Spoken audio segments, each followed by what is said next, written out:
그때 왕의 근위대장 아리옥이 바벨론 지혜자들을 죽이러 나가매 다니엘이 명철하고 슬기로운 말로 왕의 근위대장 아리옥에게 물어 이르되 왕의 명령이 어찌 그리 급하냐 하니 아리옥이 그 일을 다니엘에게 알림해 다니엘이 들어가서 왕께 구하기를 시간을 주시면 왕에게 그 해석을 알려드리리이다 하니라.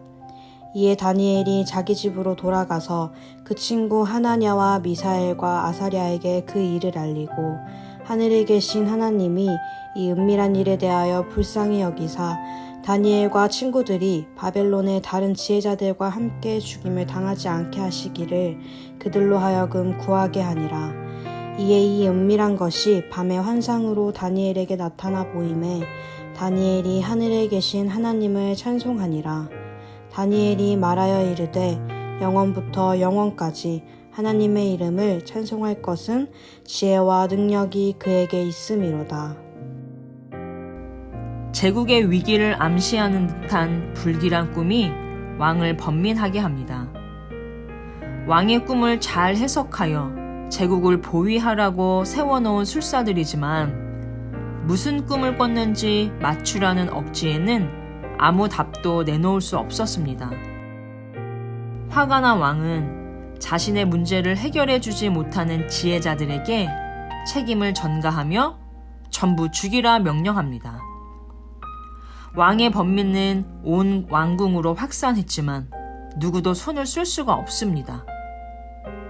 왕의 폭주에 지혜자들의 목숨이 위태로워졌고 다니엘과 친구들도 예외가 아닙니다. 자신을 죽이러 온 근위대장 아리옥에게 다니엘은 명철하고 슬기로운 말로 자초지종을 묻고는 이 급박한 상황 속으로 자신을 밀어 넣습니다. 지혜자들이 거듭 꿈의 내용을 말해달라고 했을 때 왕은 그것이 시간을 끄는 수작이라 생각했고 그래서 격분했습니다. 그런 왕에게 시간을 조금 더 달라는 요청은 매우 위험해 보입니다. 하지만 다니엘은 이 위기를 기회라 생각하고 나섭니다. 하나님의 사람이 기회를 잡는 이유는 하나님이 나를 도우신다는 확신이 있어서입니다. 사명자는 죽지 않는다는 말 들어보셨나요? 다니엘은 두려움에 휩싸인 왕의 충동으로 내 삶이 끝나버리도록 그렇게 하나님께서 손 놓고 있지 않으시리라는 확신이 있었습니다. 시간을 조금만 주시면 왕이 그토록 원하는 그 꿈과 해석을 알려드리이다. 화가 나는 배짱은 하나님을 신뢰하면서 나온 것입니다. 다니엘은 하나님과의 관계에서 좋았던 추억이 있는 사람입니다. 바벨론의 기름짐에 물들지 않기로 뜻을 정했을 때 하나님께서 그가 정한 뜻대로 생활할 수 있도록 황관장에게 은혜와 긍휼을 얻도록 도와주셨습니다. 열흘 동안 채식과 물만 마셨는데도 얼굴이 반짝거리게 하셨습니다. 그런 기억이 있으니 이번에 불의한 상황에서도 구해주시리라는 기대를 갖고 용기를 냅니다. 시간을 주시면 제가 이 은밀한 일을 풀어보겠습니다. 큰 소리를 친 후 집으로 와 믿음의 친구들을 모으고 함께 기도합니다. 18절에 이렇게 쓰여 있죠. 하나님이 이 은밀한 일에 대하여 불쌍히 여기사 그들로 하여금 구하게 하셨다. 은밀한 일에 대하여, 여기서 은밀은 신비라는 뜻입니다. 어제 잠깐 언급한 것처럼 신비의 영역은 하나님의 영역입니다. 내가 꾼 꿈이 무엇인지 맞춰보라. 신비한 일을 인간에게 풀어내라고 억지를 부리고 신비한 문제를 풀지 못하니 죽이겠다는 왕의 협박 앞에 놓인 그들을 주께서 불쌍히 여기셨고 그래서 구하게 하십니다. 기도하게 하셨다는 뜻입니다. 신비의 영역은 하나님 소관이라 아무리 똑똑한들 인간들끼리 끙끙댄다고 풀리지 않습니다.